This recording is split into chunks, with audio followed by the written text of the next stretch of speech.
네, 안녕하세요. 풍성한 삶의 기초 10번째 만남 하나님의 다스림을 드러내는 세상 경영 4장 노동하며 살아가기입니다. 생각해 볼 질문. 하나님은 무엇 때문에 당신이 지금 하는 일을 하게 하셨다고 생각하십니까?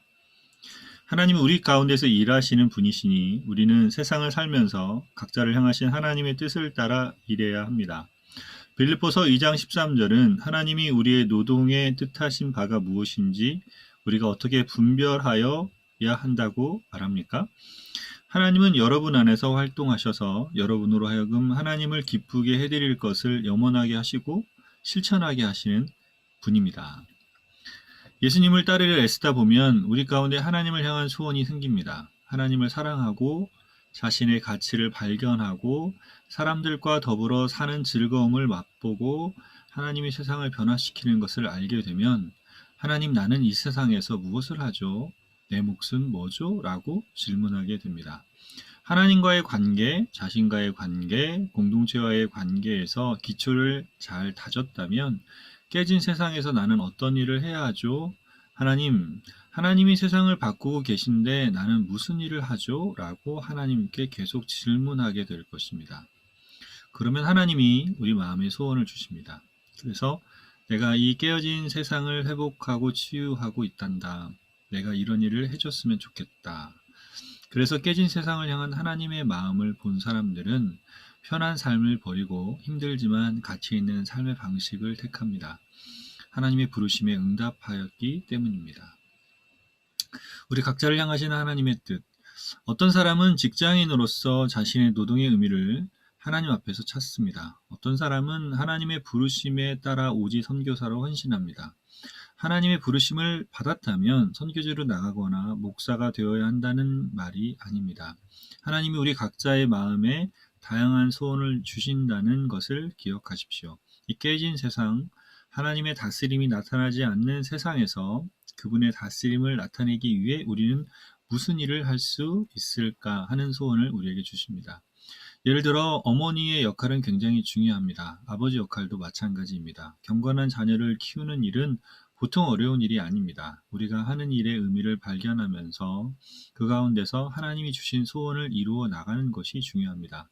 저는 미국에서 세탁소를 운영하는 사람들 가운데 극단적으로 다른 두 사람을 만난 적이 있습니다. 한 사람은 이렇게 이야기했습니다. 내가 양놈들 빤스를 빨아주면서 이렇게 이게 뭐 하는 짓인지 모르겠다. 그런데 또 다른 한 사람은 제가요, 이 동네 사람들 바지 날 전부 세워줍니다. 제가 아니면 이 동네 사람들 바지 다 구겨진 채로 입고 다닐 겁니다. 라고 이야기했습니다. 두 사람 다 똑같이 세탁소를 운영하는데 자신이 하는 일을 전혀 다르게 표현합니다. 두 청소부가에 대한 유명한 이야기도 있습니다. 한 사람은 내가 언제까지 쓰레기 치우면서 이렇게 빗질이나 하고 있어야 하나라고 이야기하고 또 다른 한 사람은 내가 하나님이 만드신 지구의 한 구석을 책임진다고 이야기했다고 합니다. 좀 극단적인 예지만 실제 삶의 자세와 관련된 것만은 분명합니다. 우리가 하는 일과 관련하여 하나님의 소원이 무엇인지를 아는 것은 정말 중요합니다. 그래서 로마서 12장 1절 2절은 여러분의 몸을 하나님께서 기뻐하실 거룩한 산 제물로 드리십시오라고 말합니다. 우리 몸을 드리라는 말은 우리 일상, 즉 매일의 삶으로 하나님을 기쁘시게 해드리라는 뜻입니다. 이것이 예배입니다. 우리 일상이 하나님의 나라와 연결되어 있다면 그것은 예배가 될 수 있습니다. 일상이 무조건 예배라는 말이 아닙니다. 하나님의 다스림을 생각하며 어떤 일을 할 때 그것은 예배가 될 수 있습니다. 걸레질을 할 때도, 음악을 연주할 때도, 아이들을 가르칠 때도, 디자인을 할 때도, 어떤 물건을 사다가 파는 일을 할 때도 모든 일에 의미가 있습니다. 그 의미를 하나님 앞에서 발견해 나가야 합니다. 하나님이 우리 가운데 두신 소원을 찾는 것이 중요합니다. 하나님이 맡기신 일을 할 때의 자세. 그렇기 때문에 우리가 일할 때 어떤 자세로 해야 하는지가 골로새서 3장 22, 23절에 나와 있습니다. 종으로 있는 여러분, 모든 일에 육신의 주인에게 복종하십시오. 사람을 기쁘게 하는 자들처럼 눈가림으로 하지 말고 주님을 두려워하면서 성실한 마음으로 하십시오. 무슨 일을 하든지 사람에게 하듯 하지 말고 주님께 하듯이 진심으로 하십시오.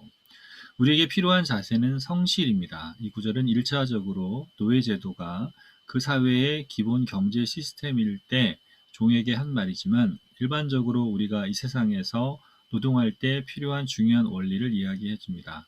본문은 눈가림으로 하지 말고 주님을 두려워하면서 주님께 하듯이 하라고 말합니다. 왜 그래야 합니까? 우리가 어느 회사에 고용되어 일할 때 그 회사의 주인이 우리를 고용한 것처럼 보이지만 실제로 우리는 하나님을 위해서 일합니다. 내가 남의 돈이나 벌어주고 있다고 생각하는 사람이 있는데 그렇지 않습니다. 우리는 이를 통해서 우리의 주인이신 하나님께 최선을 다합니다. 그러면 삶이 달라질 수밖에 없기 때문에 그리스도인에게는 성실성이 중요합니다. 많은 그리스도인들이 이렇게 말합니다. 우리는 그리스도인이니까 성실해야 해.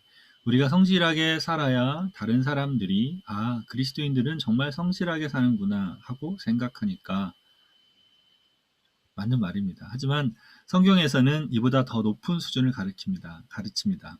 우리가 성실하게 사는 이유는 우리를 부르셔서 그 일을 맡기신 분이 하나님이시기 때문입니다. 우리는 하나님께 충성하는 자이기 때문에 하나님의 다스림을 정말 믿기 때문에 성실하게 일합니다. 저는 젊었을 때 청년들을 대상으로 사역하였습니다. 그 중에는 눈에 띄게 반짝반짝하는 친구들이 있습니다. 반면에 어떤 친구는 별로 눈에 띄지는 않지만 꾸준하고 자신에게 맡겨진 일에 최선을 다합니다. 세월이 지나고 보면 하나님 나라의 쓰임을 받고 있는 사람들은 후자가 더 많은 것을 발견합니다. 아무리 귀한 재주와 은사, 능력이 있다 해도 성실하지 못한 사람들은 결국 세상에서도 하나님 나라에서도 빛을 발하지 못합니다. 또한 인생에서 어려움을 겪을 때 하나님께 성실한 사람들은 그분의 주권을 믿고 자신의 몫을 꾸준하고 성실하게 감당합니다. 결국 어려운 시절은 지나가고 그 성실함이 귀한 열매로 드러납니다. 모든 일을 하나님께 하듯 하나님 앞에서 하듯 하는 이 성경적 성실함은 노동하는 사람들 모두에게 필요한 덕목입니다. 성실성과 함께 한 가지 더 추구해야 할 것은 탁월성입니다. 탁월성은 최선을 다하기 때문에 나타납니다. 그저 열심히만 하는 것이 아니라 최선의 것으로 하나님께 보답하자는 마음입니다. 세상의 탁월성은 다른 사람들과 비교해서 갖게 되는 우월성을 뜻하지만 성경이 말하는 탁월성은 좀 다릅니다. 하나님은 각자에게 주신 능력과 은사를 아십니다. 그러므로 하나님은 우리에게 주신 모든 잠재력이 온전히 발현되기를 기대하십니다. 우리 하나님 나라 백성들에게서 탁월성은 결코 다른 이와 비교하는 데서 오는 것이 아니라 우리 속에 주신 것들을 온전히 드러내고 있느냐는 데서 옵니다. 그러므로 성경적 탁월성도 추구하십시오. 작은 것 하나라도 하나님 앞에서 최선을 다하려고 애쓰는 것이 필요합니다. 우리 삶의 궁극적인 목적. 이렇게 일할 때 어떤 결과가 나타납니까? 고린도전서 10장 31절과 마태복음 5장 16절을 차례대로 읽어봅시다. 그러므로 여러분은 먹든지 마시든지 무슨 일을 하든지 모든 것을 하나님의 영광을 위하여 하십시오. 이와 같이 너희 빛을 사람에게 비추어서 그들이 너희의 착한 행실을 보고 하늘에 계신 너희 아버지께 영광을 돌리게 하여라. 우리가 하는 일이 무엇이든지 간에 우리의 궁극적인 목적은 하나님께 영광을 드리는 것입니다. 그렇다면 하나님께 영광을 드린다는 것은 무엇입니까? 예전에 미스코리아에 뽑힌 사람들이 당선 소감에서 누구누구 미용실 원장님께 영광을 돌립니다라고 말했다는 것을 기억하십니까? 그것은 자신을 치장해 준 것이 그 원장님의 솜씨라는 것입니다. 하나님께 영광을 돌린다는 것은 하나님의 솜씨, 하나님이 하신 일, 하나님의 다스림을 드러내는 것입니다. 사람들이 보고 그게 그렇게 된 것이 하나님이 개입하셨기 때문이군요. 당신이 그렇게 사는 게 그래서 그렇군요. 당신이 그렇게 열심히 수고하고 애쓰는 게 하나님 때문이군요. 라고 알게 되면 하나님께 영광이 돌아갑니다. 그냥 하나님께 영광이라고 말만 하는 것이 아닙니다. 네온사인으로 크게 예수 영광이라는 글자를 만들어 놓았다고 해서 하나님께 영광이 될까요? 그렇지 않습니다. 우리 삶과 착한 행실을 통해서 무슨 일을 하든지 그 가운데 하나님이 살아계시다는 것, 하나님이 공의와 사랑으로 다스림을 드러내어 사람들이 그 모습을 보고 참 좋다고 느낄 때, 그럴 때 바로 하나님께 영광을 돌리는 것입니다. 우리 삶의 궁극적인 목적이 바로 이것입니다. 우리가 하는 모든 일을 통해서 사람들이 저 사람이 저렇게 사는 걸 보니까 정말 하나님이 계실지도 모르겠다라고 이야기하게 만드는 것이 우리 삶의 목적입니다. 세상 사람들에게 거룩한 호기심을 불러일으키는 삶, 그것이 우리 삶의 목적이라고 해도 과언이 아닙니다.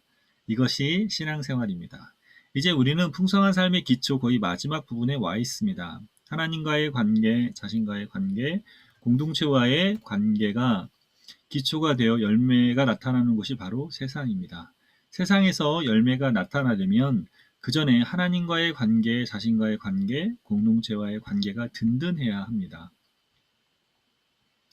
그리스도인의 궁극적인 목적은 세상에서 하나님의 영광을 드러내는 것입니다. 좀 과장하게 이야기하면 신앙생활은 교회 밖에서 하는 것입니다. 물론 교회 안에서도 신앙생활을 하지만 교회 안에서는 배우고 익힌 다음 실제로 그 내용을 실천으로 옮기는 곳은 우리 삶의 현장입니다. 거기서 우리의 일을 통해서 하나님의 영광을 드러냅니다. 그리스도인이 된다는 것은 하나님을 믿는다는 구실로 세상으로부터 도피하는 것을 의미하지 않습니다. 오히려 하나님 나라 백성이 되었기 때문에 주님이 오실 때 주님과 함께 세상을 다스릴 것을 믿고 지금 이곳에서 그러한 다스림의 원리를 따라 사는 것을 의미합니다.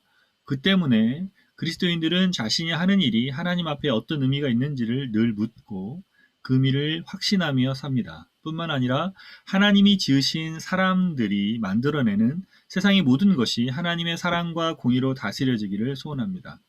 이처럼 그리스도 안에 속한다는 것은 그리스도와 함께 세상살이를 하는 놀라운 특권과 특권에 따른 의무를 의미합니다.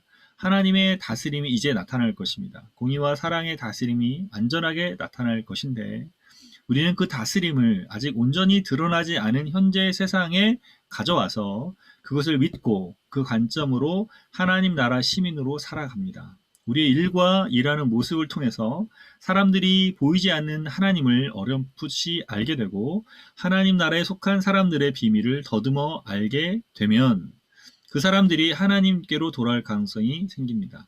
그래서 예수 주님께서 다시 오셔서 이 세상을 완전히 회복하실 때 우리 혼자만이 아니라 우리 삶을 통해 맺은 열매들과 함께 그 나라로 들어갈 것입니다. 그것이 우리가 세상을 살아가는 이유입니다. 묵상 질문 1. 빌립보서 2장 13절을 묵상하고 하나님이 당신의 마음에 어떤 소원을 주고 계신지를 깊이 생각해 보십시오. 2. 우리에게 맡기신 일을 어떤 자세로 어떤 결과를 기대하면서 해야 할까요?